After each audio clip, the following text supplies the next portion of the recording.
Hey everyone, welcome back to the Whirling Circles Internal Martial Arts Podcast. It's great to have you all here. I'm your host Shawn Garcia, joined as always by Frank, Allen, and Jon Molenar. we last episode we did, I was like, did I just say Joe? I was so tired last episode, and because when I said your name last episode, I saw you make a weird face, and I was like, what did I say his last name wrong? Like I was so like tired, and then in the The, recording, I was like, I said Joe, and he's like, that's my brother's name. the funny thing about that is that it's my next oldest brother's name, and my father would sometimes say Joe to like later in life when I was not living at home and would only come around once in a while. He would often call me Joe, so it was kind of a interesting coincidence, but So I wasn't whatever. that far off.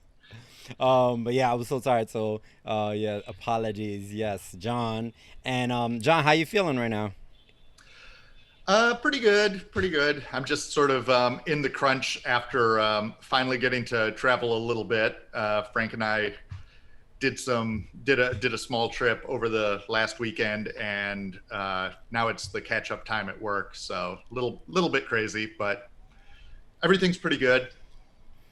Yeah, if anyone follows us on Facebook, you probably saw a bunch of the cool pictures that you guys took, and Tino was taking some great shots, and you were all in Iceland. Yep. How was the trip otherwise? Everything was pretty good. We discovered a few little things. One day was heavily like not great weather. But we discovered that Vik on the southern coast of Iceland is the Seattle of Iceland, and it rains more than anywhere else in the. And that's where we happened to be staying, and it was one of the places that we uh, had intended to do most of our shooting. But the weather did not exactly cooperate with that plan. We got some there, but we also we didn't quite get the shots on the Black Beach that we were anticipating with like sort of the moody sea in the background and all that kind of thing, because it was rain and pretty strong wind and sort of Sl- unstable footing and Sleet and yes. Oh yeah, there was a lot of there was actually, that was another thing that was surprising. There was sleet. uh yeah. So but we still managed overall on the trip to get some good photography and some recording done. So everything turned out overall well. Awesome. It was like a scouting production trip that you got Yep. some film work in. That's good. And Frank, how you feeling? I'm fine. How was the workshop earlier this month? We did a Bagua broadsword workshop. How'd that go? No, we didn't. Oh, we did We're it? doing a Bagua broadsword class Ah, on Friday good. Yes, yes, nights. yes, yes, yes. Yeah, this And workshop in July is going to be the first workshop of the year. right, right. I was seeing on our Facebook as well all the cool pictures from the trip, and I saw the Bagua broadsword class. So the class is that happening on Friday nights? Yes, And folks can Friday join via nights at Zoom. 7:15, and it's hybrid, either Zoom or live in the yard. Awesome, awesome. And we've been doing a couple of Friday night hybrid classes. I've been doing that one. Tina's been doing Taiji sword. And as of July, we're going to break out all 5 classes on Saturday are going to be hybrid also. So there'll be yard options for Tina's 10 a.m. Qigong, 11 a.m. Tai Chi, my 1 p.m. Taoist meditation, 2 p.m. Chung style Bagua, 3 p.m. Xingyi Chuan. They'll all have live options along with the Zoom for the good weather months. Awesome. Yeah. It's been pretty hot, but it's also too in that in the courtyard where you're doing classes, not heavy sun all the time, right? So No, it kind of blocks out the sun a bit, so that's good. So yeah, so this week we're gonna be talking about American knife fighting, which is a exciting conversation. But it's also in anticipation of an upcoming workshop that we have going on. Um, so you want to talk about the workshop that's happening in July?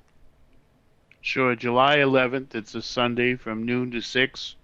We're going to have our first workshop of the year, and it's going to be our knife system of our Fighting for Health system, the knife section, but it's been completely redone.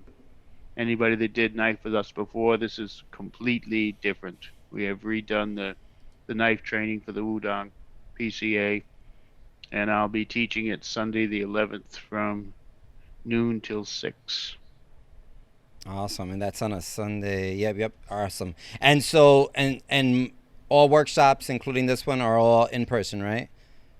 Yes, So if in you need to make person, some and travel arrangements, yeah, they're this is in the time to do it. person, and $150 for the 6 hours.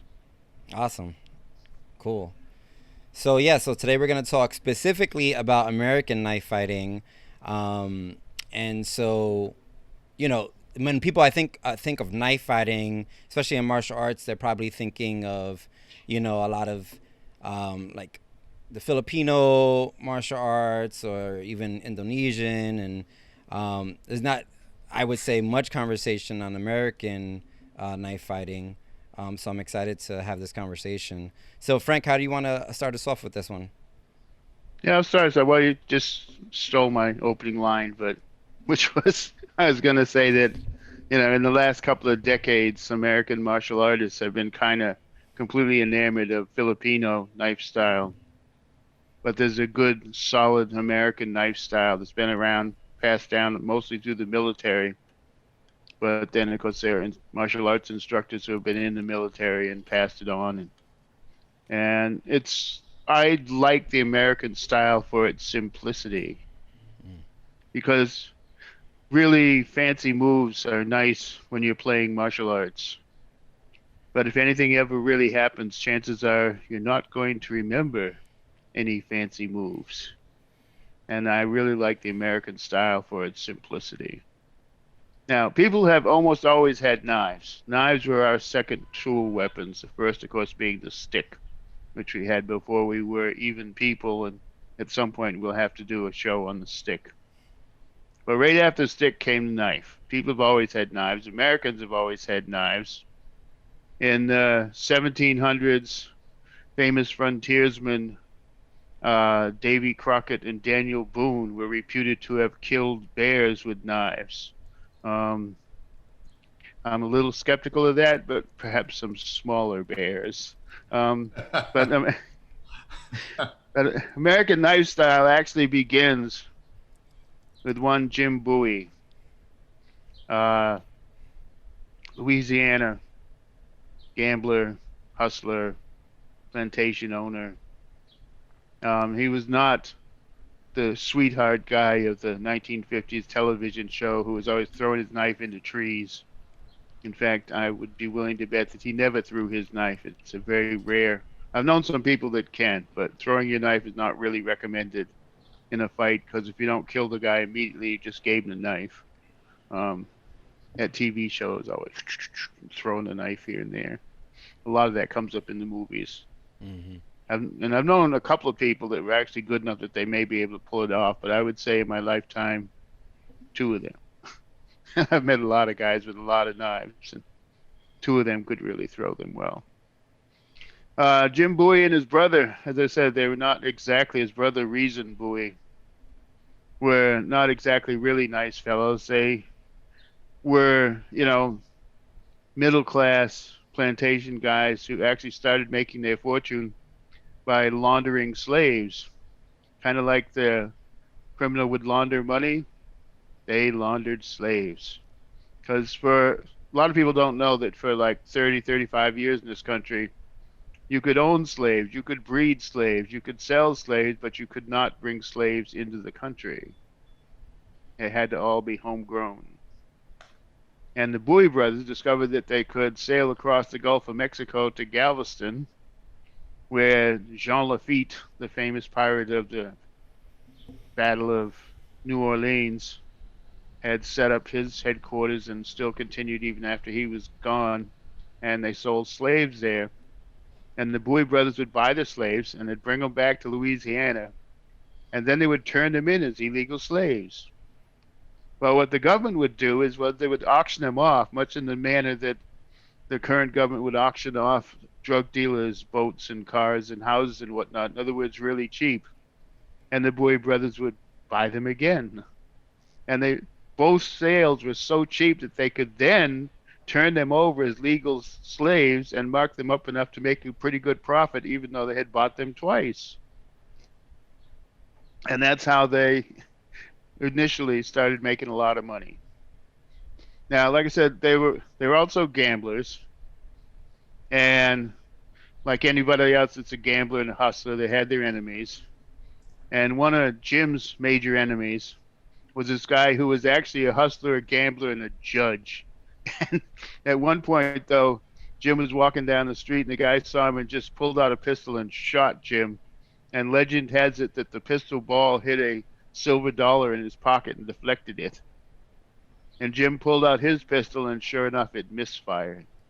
It's nothing you don't see in the movie. Everybody's always using these flintlock pistols and percussion cap pistols, and they always work. Well, the reality was they misfired more than they fired. Mm. And then he went after the guy, but people restrained him and whatnot. And he's like, well, I got to do something about this. Gun's always misfiring. So his brother had a big knife made for him. His brother designed the knife, and big knife, 8-9 inch blade, maybe 10-inch blade. And Bowie was a big man, especially for his time. Bowie was like probably close to John's height, which is like 6'3". And so he's a big man with a big knife. And shortly after that, his fame really grew when the famous Vidalia sandbar fight, where one of the members of Bowie's clique and one of the members of the judges' clique were going to have a duel. So they brought their guys with them out to this sandbar outside of New Orleans. And the major antagonists shot at each other, missed, shot at each other, missed, decided that honor had been served, and were shaking hands when all of a sudden a total brawl broke out with all the people that they brought. And Bowie, being the big scary guy, somebody immediately shot him in the hip. And then Bowie moved in with his knife, got that guy. Somebody shot him again. He fell down against a tree and was sitting next to the tree when this judge that hated him ran up, opened his sword cane, and stabbed Bowie in the chest. Stabbed high, not the best sword cane. Got stuck in his sternum. And then the guy reached out and put his foot on Bowie's body and tried to pull the sword cane out of the sternum. When he did, Bowie, being a big, strong, really tough guy, I mean, he's been shot twice so far, grabs him, pulls him in, and guts him with a big knife. And, I mean, he doesn't just stab him, he guts him. He later said something to the effect of, I twisted the knife and I heard his heartstrings sing. And then he gets up and goes after someone else and gets shot again. He's been wounded 4 times. And he still kills another guy with his knife, and then it breaks up. And the whole thing took about 10 minutes. But blood and guts all over the place, and it became a very, very famous fight. And that's where Bowie's reputation originally came from, was the Vidalia sandbar fight. And then he had another fight where this guy Sturdivant was cheating a young friend of his at cards. And he came in, said, I'll take care of this. Sat down at the table, stuck his knife in the table, said to the dealer, if I see anything funny going on, I'm going to gut you. And they proceeded to play, and he won all the money and gave his friend back his money and had some money for himself. And the professional gambler Sturdivant was not happy with this. So he challenges Bowie, and Bowie decides, okay, but we're going to do it this way. We're going to tie our left wrist together, put our knives in our right hand, and fight that way. And Sturdivant actually agrees. And they open up Sturdivant, immediately thrust. Bowie twists to the side, cuts his knife arm to the bone, drops his knife, and says, I'm a gentleman. I'm not going to kill an unarmed guy.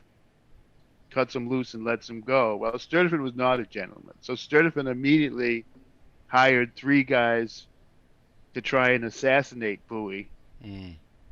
And Bowie was riding along with one of his servants, and all of a sudden they opened up, killed the servant immediately, shot Bowie.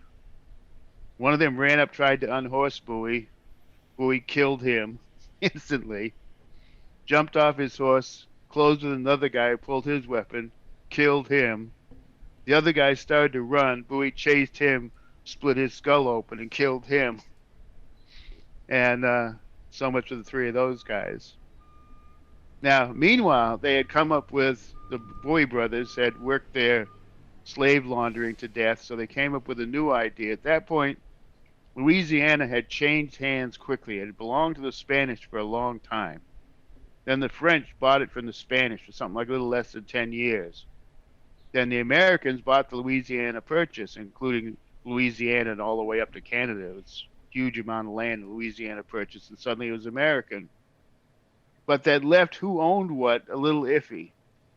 And the American government, actually being nicer than I would have imagined, was trying to recognize the Spanish land grants because it's got Spanish, French, American. And some people, their only claim to their land was Spanish land grants.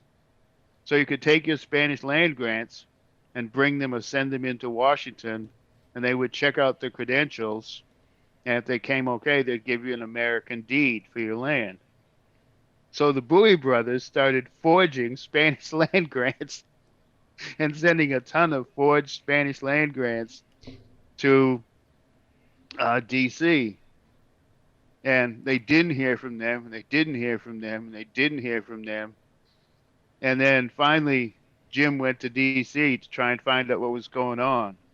Or maybe it's reason. One of them went to D.C. to find out what was going on. Discovered what was going on was they were collecting evidence to come and arrest these guys because they hadn't forged them particularly well. They had screwed up. They had used French names when they should have been Spanish names. They had had the wrong dates on stuff. They just hadn't done a good job, and they'd been busted for it, and they were getting the case together. So reason kind of disappeared within Louisiana, and Jim took off for Texas. And when he first got to Texas, he gained some more fame with a couple of more knife fights. Some guy challenged him to a knife fight because he's always thinking up these weird ways to knife fight. Like we said, he tied the wrists together. Well, then he had this guy, they sat on a bench within arm's reach of each other and tied their legs under the bench and then pulled out their knives and fought that way. And he managed to kill that guy instantly. And then another guy challenged him. And what they did, they took their shoes off, so they were barefoot and quiet, went in a room at night with no lights, a black room, and locked the door. Said only one of them will come out. And, of course, Jim came out. The other guy didn't.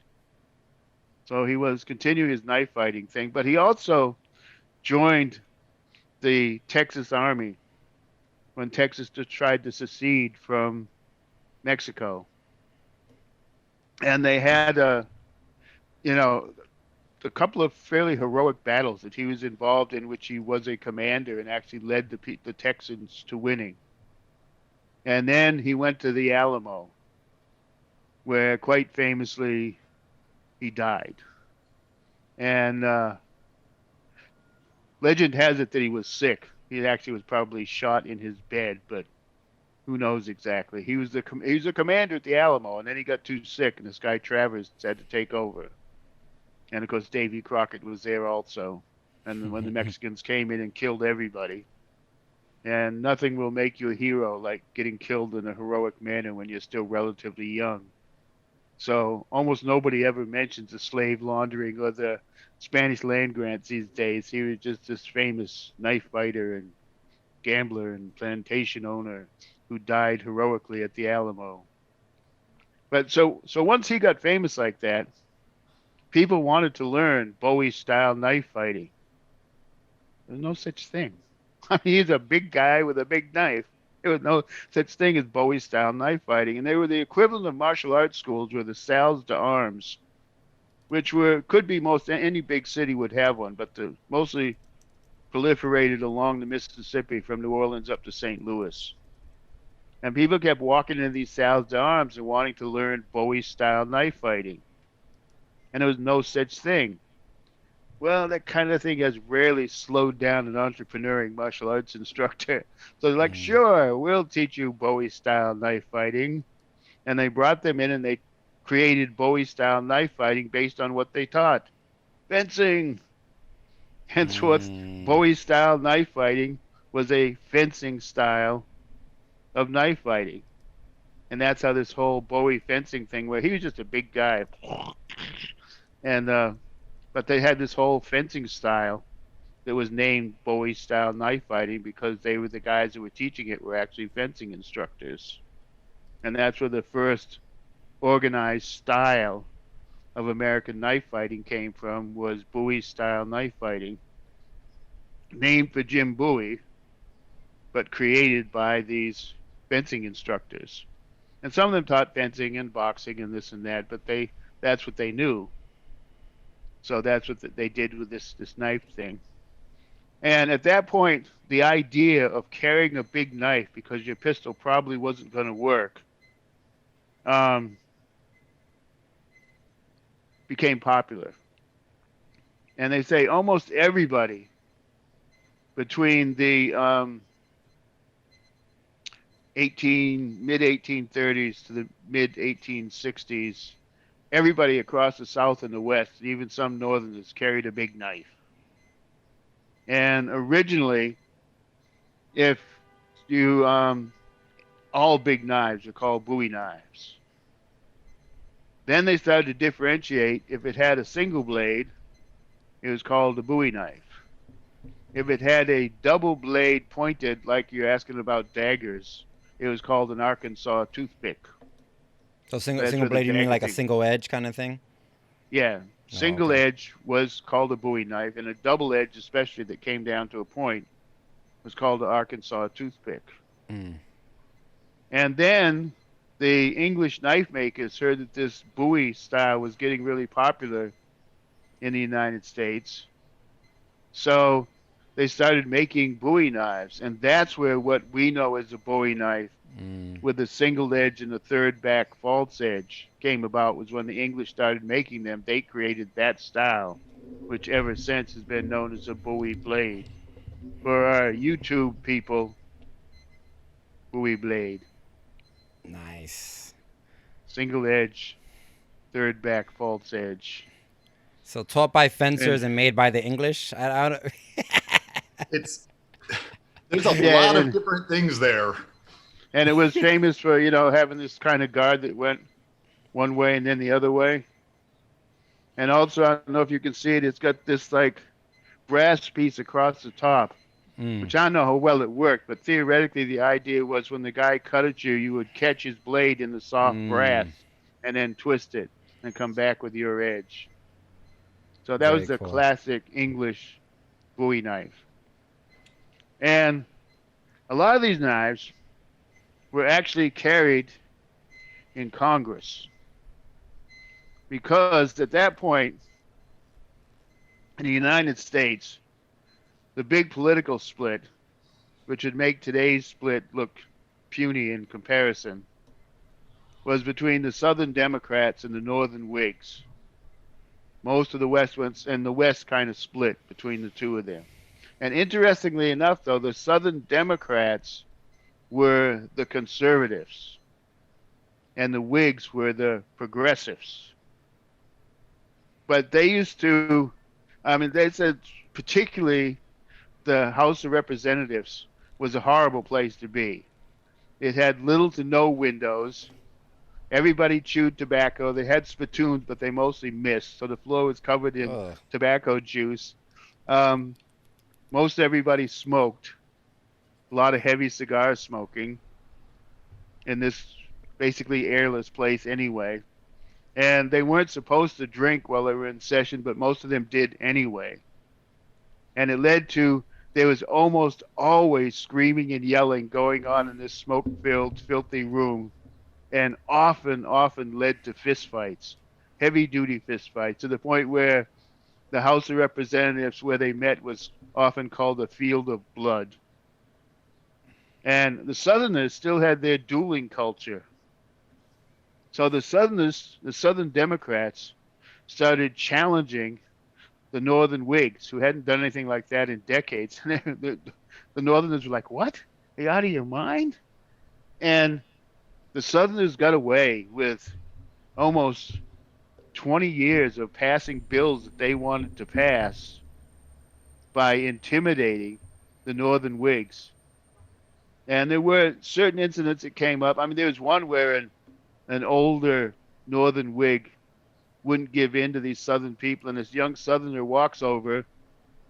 His friends ring the guy's desk and pull their jackets back to show that they have either pistols or big knives. And the young guy picks up his walking stick and beats the old guy to the point where he fractures his skull. That was a famous beating in Congress. And no one went to jail for it or anything. It's like, the guy healed and came back. And eventually, there was one duel. All this went on. There was never any duels until this one duel came about. And that was really bizarre. The guy decided to duel with rifles. And they backed off at rifle distance. Shot once, they both missed. Shot a second time, and the Southerner killed the Northerner. And the Northerner became like a martyr hero for the Northern cause. And then around the early mid 1850s, the Northern had a split in the Whigs, and along came these new guys, the Republicans. And for whatever reason, the Republicans just weren't quite as timid as the Whigs had been. And a lot of the Republicans started calling the Southerners out. Let's do it. Okay, let's do it. Well, the Southerners had 20 years and no one ever took them up on it. Ever. That one duel happened in like 20 years. So when the Republicans would go, okay, they would back off. And Republicans started getting their legislative bills through Congress, which, of course, led to 1861, the Civil War. It's like they weren't going to duel with each other in Congress. They started their own Congress, and bingo, because the Republicans were getting their way with certain things, along came the Civil War. Knives were not a huge thing in the Civil War. Of course, in any wartime, it's great for the development of weapons, and rifles in particular, and large bore pistols got totally remade. All of a sudden, you had repeating rifles. You had big bore pistols that actually worked and rarely misfired. And there were some people carrying knives. In particular, there was a Southern cavalry general, Nathan Bedford Forrest, who was actually a genius cavalry general. He was without a doubt the best cavalry officer on either side of the war, no doubt. He's noted as being the only general which actually scared Ulysses Grant. And that meant you had to scare somebody through a heavy fog of alcohol. Grant was drunk all the time. And at the same time, when he first got noticed, he was just the general of the West. And he was winning battles. And the other generals kept coming into Lincoln and saying, he's a drunk. And Lincoln would say, but he's winning. And eventually they said, he drinks whiskey all the time. Lincoln said, what kind of whiskey? After that, every time that Grant won a battle, Abraham Lincoln sent him 2 barrels of his favorite whiskey. It's like, so to get through that and scare somebody, you had to really be something. And everybody admitted that Forrest was the man when it came to cavalry. He just used his cavalry so efficiently, his troops pretty much never lost. And he was also one of the few guys noted for some knife action. Before he went in the war, he was out riding with his uncle, and these 4 men that had a beef with his uncle showed up. Everybody dismounted. Some words were said. The guys pulled out pistols immediately, killed his uncle, wounded him. He had a 2-shot pistol on him. He pulled it out, killed 2 of them immediately. 2 more guys coming after him. A bystander tossed him a knife. And the stories, it depends on where you read it. Some stories say that he managed to just scare the guys and chase them off with a knife. Other stories say that he killed the 2 of them with a knife. So whatever, his ability to stand up against the odds started with that. And then there was a time when he was doing his cavalry thing with the South, where this one officer did something he didn't care for, and he just reassigned him somewhere else. But the guy was completely insulted that he had been reassigned and told to leave Forrest Cavalry. So he came and challenged Forrest, and then pulled out a gun, shot Forrest, put it right up against his side, and shot Forrest in the side. Forrest grabbed his gun with his gun wrist with his right hand and was holding on and keeping the gun. Pulled a folding knife out of his pocket with his left hand, opened it with his teeth, and stabbed the guy with it.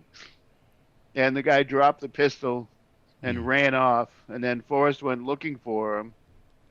And the guy took another shot at Forrest and missed. And Forrest chased him outside and found him laying outside and kicked him a couple times to discover that he was dead. He had actually died of the stab wounds. It just took a while to take place. So Nathan Bedford Forrest was noted as a knife man. Interestingly enough, Forrest was a gentleman and an officer pretty much his whole life.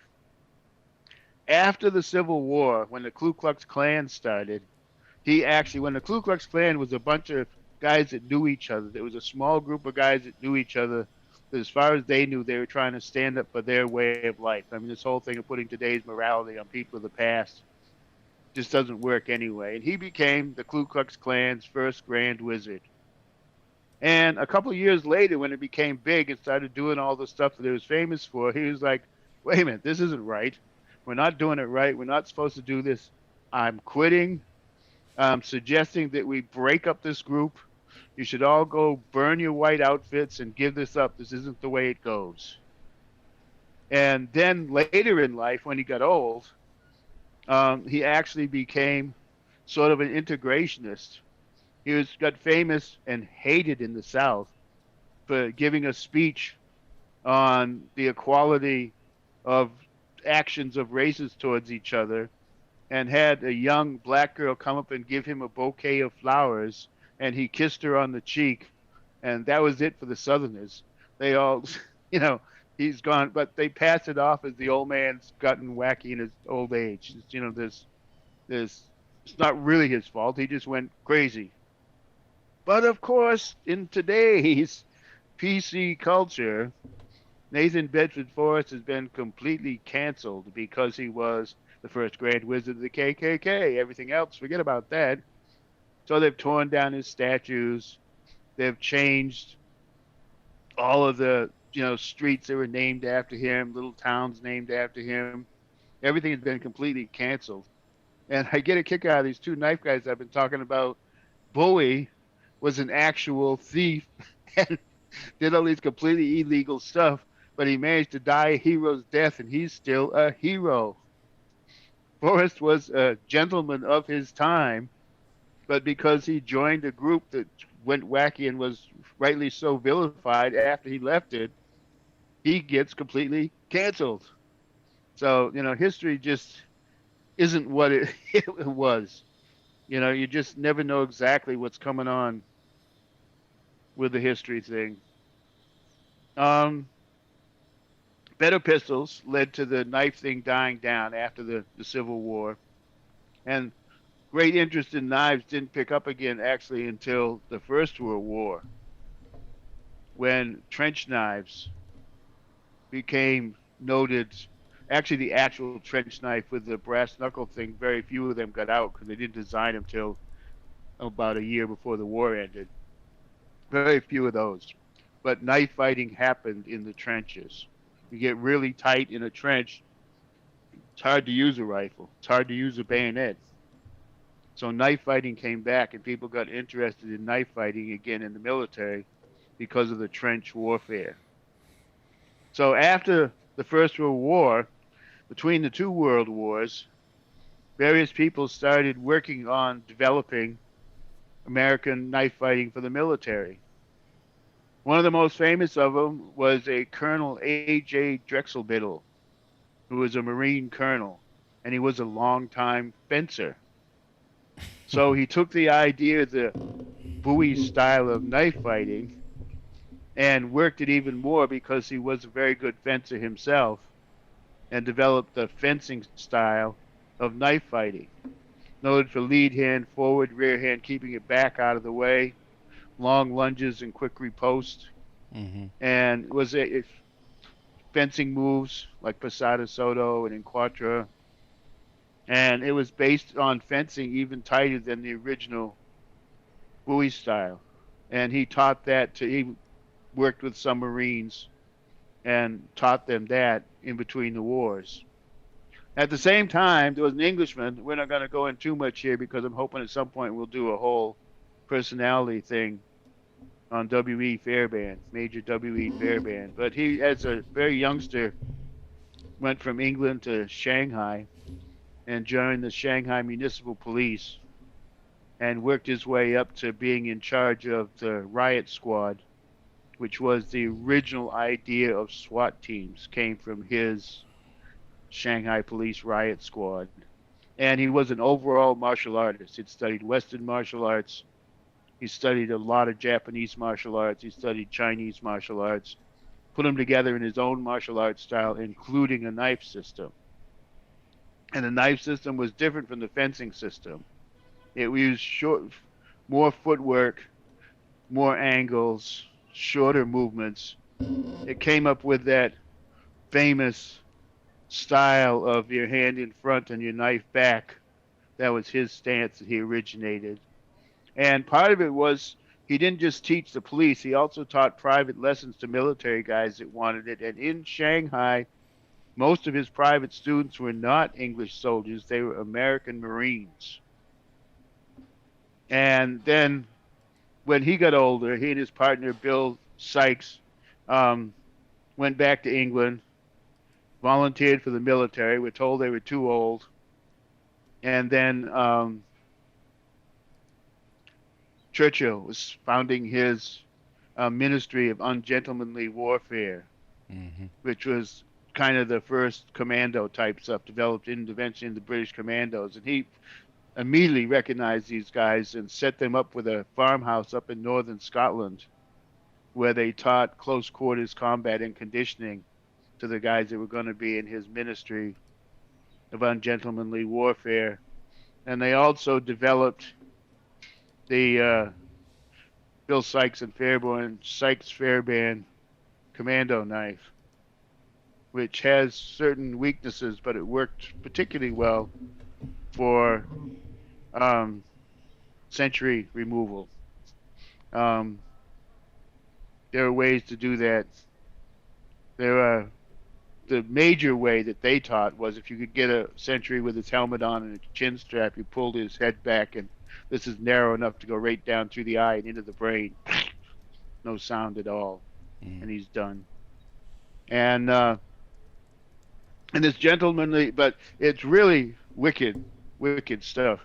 They Ministry of Ungentlemanly Warfare had this one hero whose name was Anders Lassen, and he was a Dane who came to England when the Nazis took Denmark, and he came as a teenager, and he had a pathological obsessive hate for Nazis for taking Denmark, and he became the number one guy in Churchill's Ministry of Ungentlemanly Warfare. He was there for the very first mission that they did, where they snuck into a Spanish-controlled harbor, Spain working with Germany at the time, in a Spanish-controlled harbor. And they didn't sink two ships. They managed to steal two giant ships and actually steal them and bring them to the British and do it in such a way that the British could not even be called out for it. And then he was in that group right up until he died at the age of 25, 3 months before the war ended. But the whole thing was he was always in the front. Even when he became a leader, he was always the guy going ahead. He was always the guy in front of stuff. And as such, on a number of times, he eliminated people with his Sykes Fairbairn knife. And he used to tell people it's the most gruesome, horrible thing he ever did in his life. If they could avoid it, try not to do it. Shoot him, bayonet them, try to do anything, then have to kill them with your knife because it's a very, very traumatic experience. And this is a guy that killed numerous people, hated Nazis, and it still freaked him out, killing them with his knife. Now, he did it. Whenever it's necessary, he absolutely did it. Nothing slowed him down, but he admitted that it freaked him out to do it. And meanwhile, the actual training of the U.S. Marines in close quarters combat was done by Colonel Rex Applegate, who Jonathan has the info on. Okay, so before I actually start with this, Frank, do we know, like, I mean, basically, Fairbairn and Applegate worked collaboratively, but do we know what side of the Atlantic it was on that they were doing this stuff, or? It was relatively short amount of time. Okay. At one point, Fairbairn was sent on a tour of the United States to visit police forces and military training areas. And at that point, he hung out with Applegate for a relatively short amount of time, but they hit it off because, of course, Applegate was based a lot on his stuff. As a matter of fact, one of the Marines, I don't know if you got this in your thing, one of the Marines that was a head assistant of Applegate was one of the Marines who studied with Fairbairn in Shanghai. Yes, I think I remember. I don't have the specifics on that, but I remember there being that connection. Yeah, but it was a relatively short amount of time. Interesting little aside there. When he came back, he said at that point, now we're talking the 1940s, at that point, the most efficient police force in the world, as far as he was concerned, was the New York City Police. Interesting. So Lieutenant Rex Applegate, I'm sure you would probably agree with this, Frank, he has to be the most famous of the American combatives authors. Maybe it's just because it's early on. He's like the first major figure in that. Well, actually, he came up with the second major book, because Drexel Biddle did a book also called Do or Die. I love these guys' titles. Okay. But then came Applegate's Kill or Get Killed. Right. All very, well, it sounds 1950s, but I guess it was actually before that. But they have a certain sound to them. So the book Kill or Get Killed was published in 1943, and it's the classic manual on Western hand-to-hand combat. Applegate actually had numerous books on different combatives topics. So he's also well known for shooting technique and other things. So he was sort of a overall military specialist in combatives. And riot control. Okay. So the contents of the manual were developed either collaboratively or based upon a lot of Fairbairn's work. And he developed the material while working on the curriculum for the Office of Strategic Services, also known as the School of Spies and Assassins, which would later develop into the CIA for the U.S. Not quite as cool of a name as the Ministry of Ungentlemanly Warfare. But there are a lot of good names in this history, ones that have a real ring to them. So I think that there's a couple interesting things that I saw in like discussions of interviews with where Applegate described himself as a big Oregon farm boy.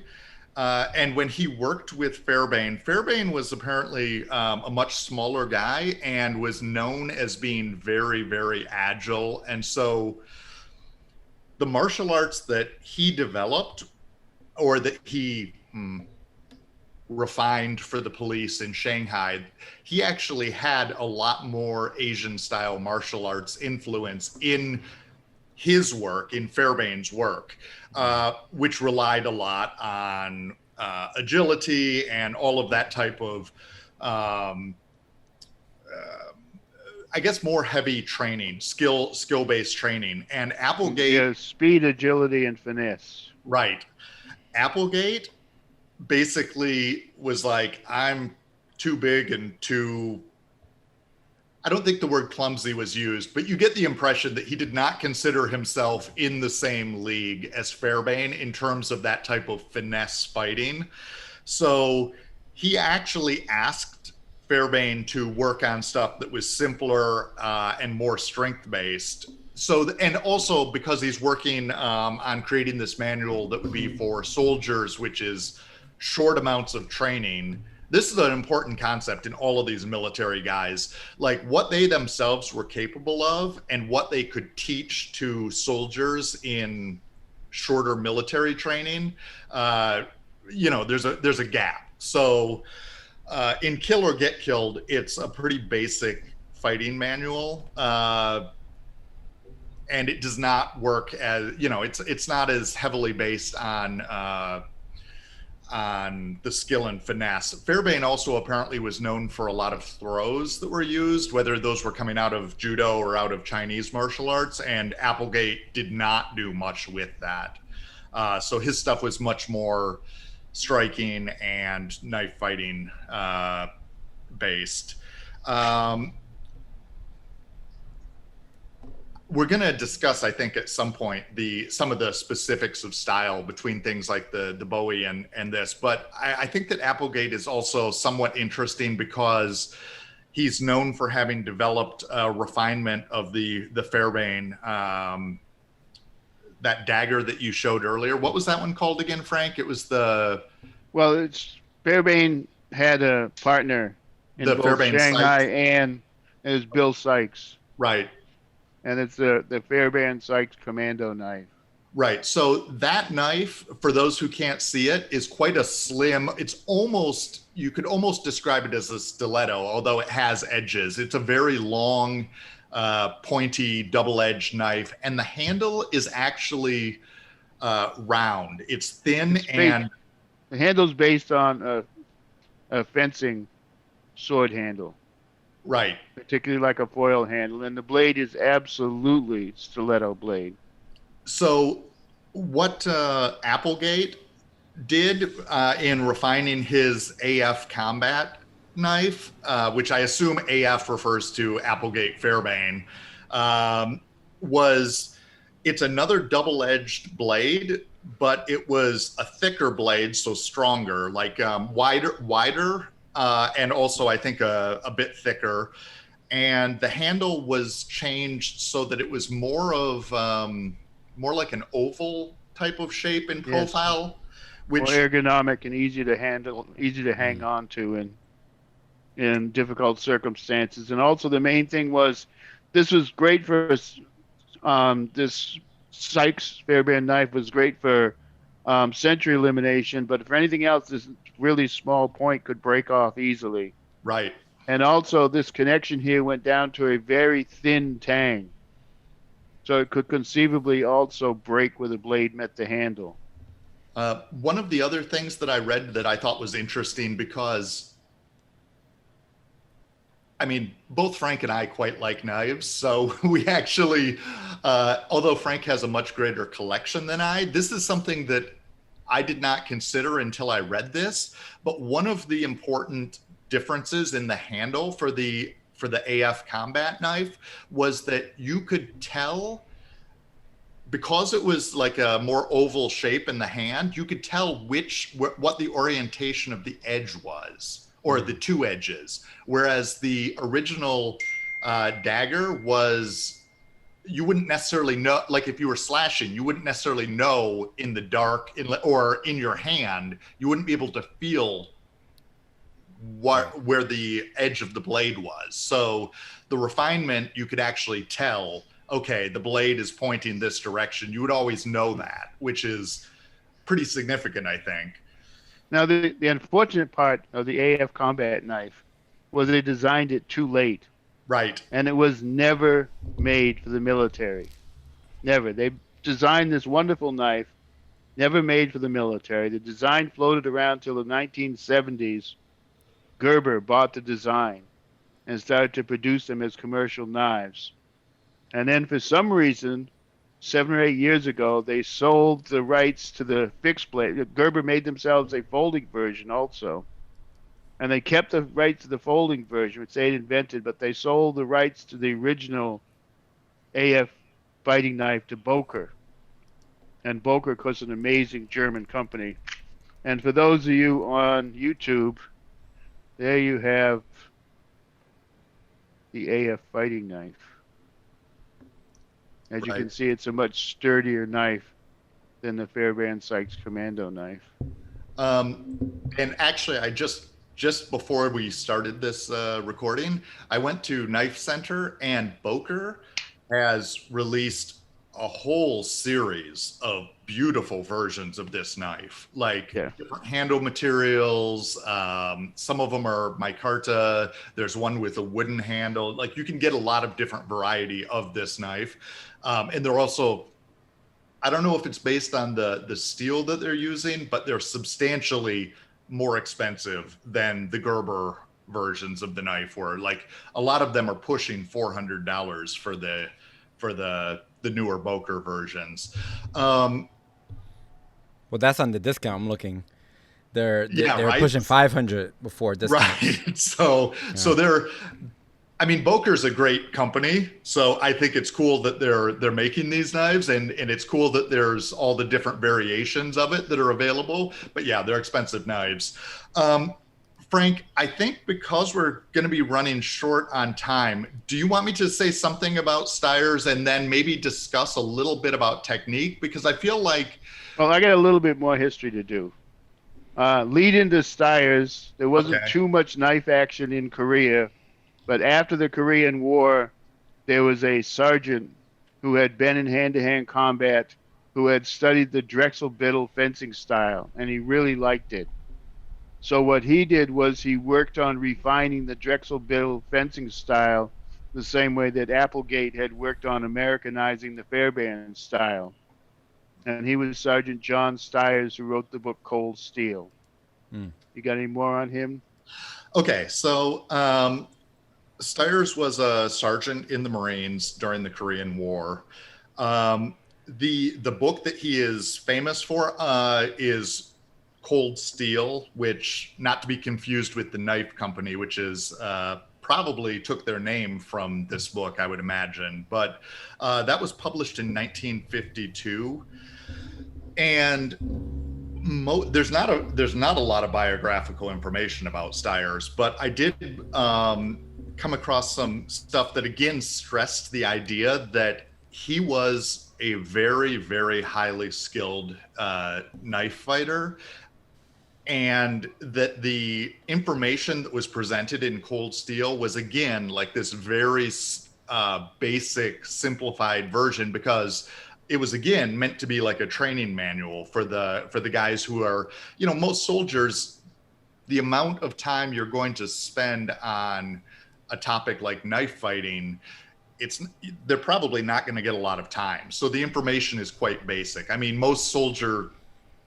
you're going to probably base a lot more on things like rifles and other forms of combat that people are going to engage in more.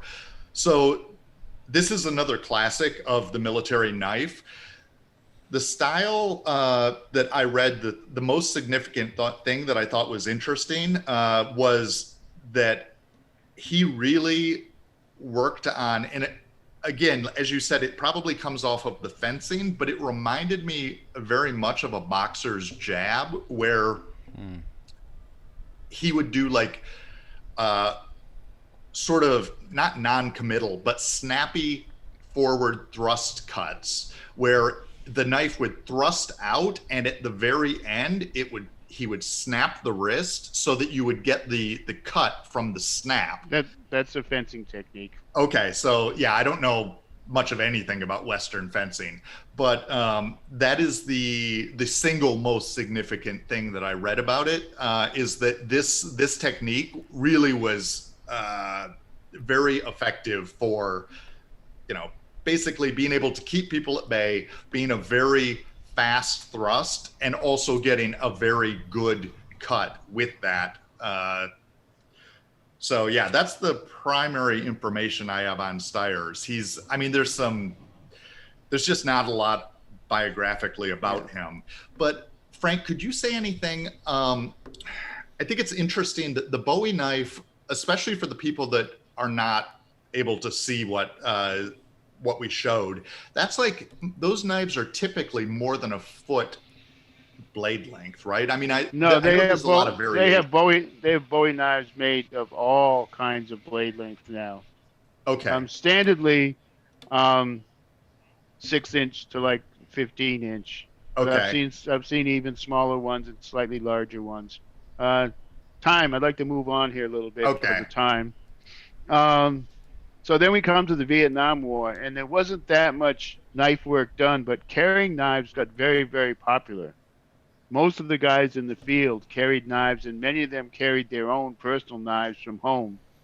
And the two most popular knives were the Gerber Mark II, which was, I wish I had one now to show, because it was obviously another variant of the Fairbairn Sykes that again was a little bit heftier, not quite as hefty as the AF, but it was a heftier, stronger version of the Fairbairn Sykes also. And if you didn't have much money at home and whatnot, that was the most popular knife to carry. If you had somebody that could buy it for you, or you happen to have money, the Randall Model No. 1 combat knife was the No. 1 most popular knife in Vietnam. But they're always really, really expensive. I've always wanted one, and I've never gotten more than this mini. But you can see the style of this, and that was the No. 1 knife if you could afford it, with the Gerber Mark II being the No. 2 knife. The only people that generally got to use their knives much as far as combat in Vietnam, there were two groups, though. There was the tunnel rats, who ended up, they're crawling around tunnels with a flashlight and a pistol and a knife. Right. And they ended up using their knives also. And then there was the LRPs, the Long Range Reconnaissance Patrol. The guys who would go out from groups of 6 to groups of 1 and go out and gather information and come back. And LRP training was weird. You didn't decide you wanted to be a LRP till you got to Vietnam. LRP training only took place in Vietnam. And you got 3 weeks of learning basically how to live off the land and how to hide. And right. So speaking to John's point about like not having going into deep training with this stuff. Well, these guys had to already know their weapons because, like I said, basically they were learning how to live off the land and how to hide. And numerous infantry outfits had like a 1-week training course in Vietnam when you got there that ended with going out on a patrol, to an ambush patrol. But they'd set up places where it wasn't likely you were going to make contact. LRP final exercise was you went out on an ambush patrol and you stayed there until you made contact, period.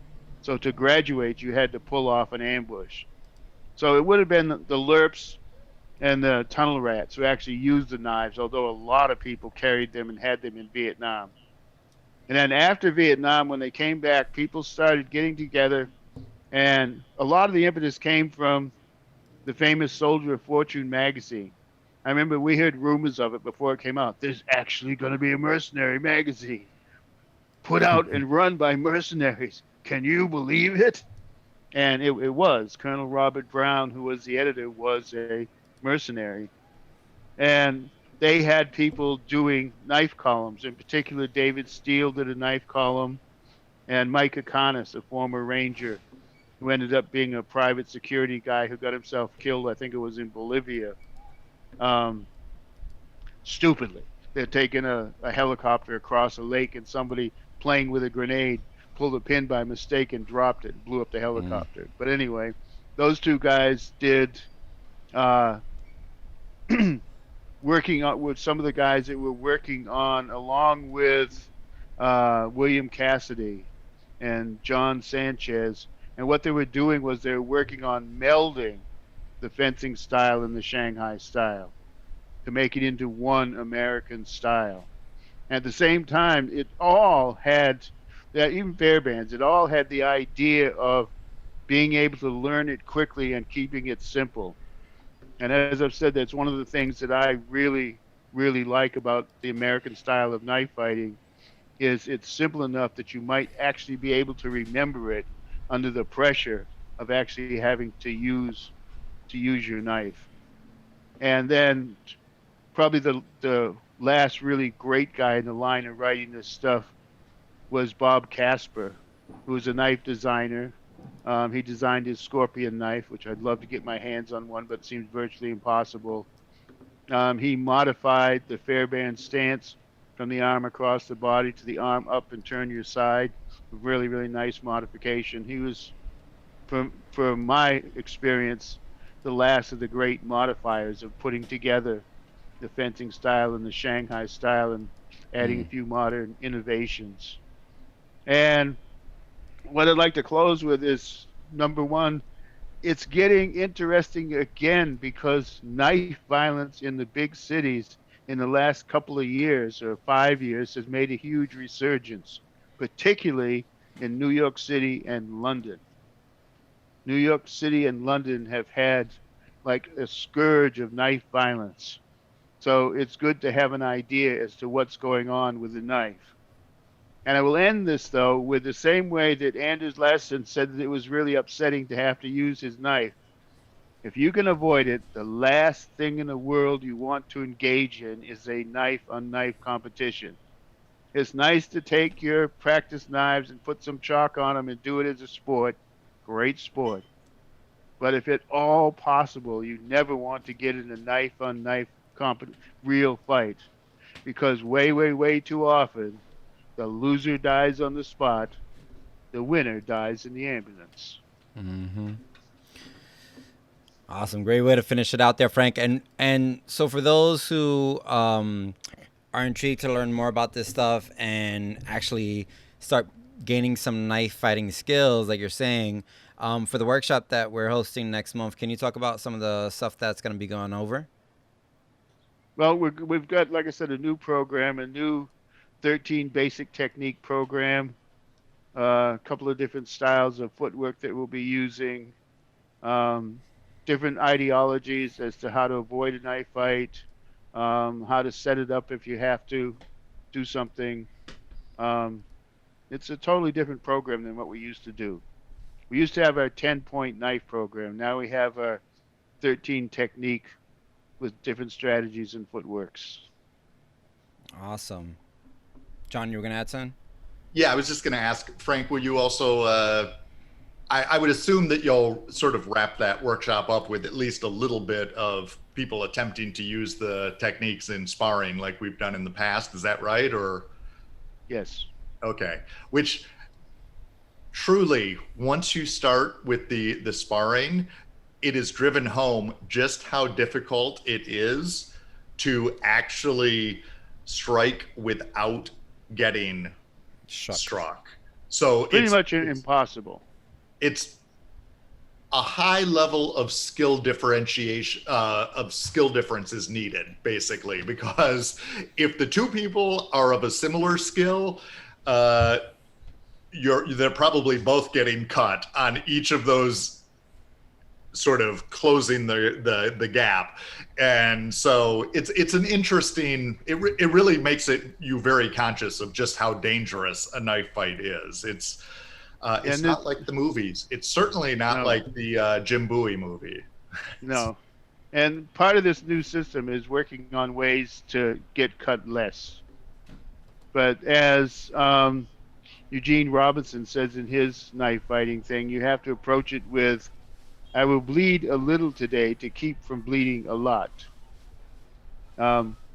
That's the only way, like I said, and you'd rather not do it at all. And the whole thing with knives, the whole thing is I always tell women that it's good for them to learn knives because there's no strength involved. It's all speed and technique.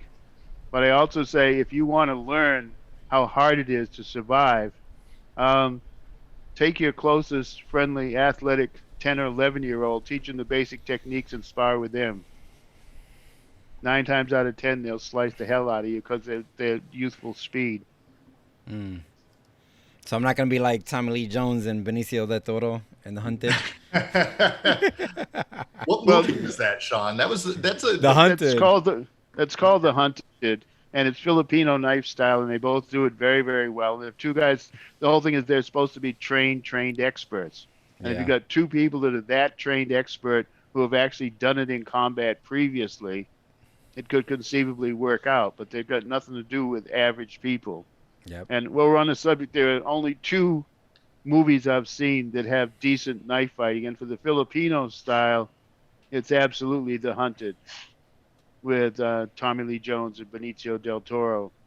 And then a very difficult movie to find, but really worth it, is called Exposure. It's a Brazilian Mm. movie, but it was dubbed into English and put here. In fact, in Brazil, it was called The High Art, and here it's called Exposure.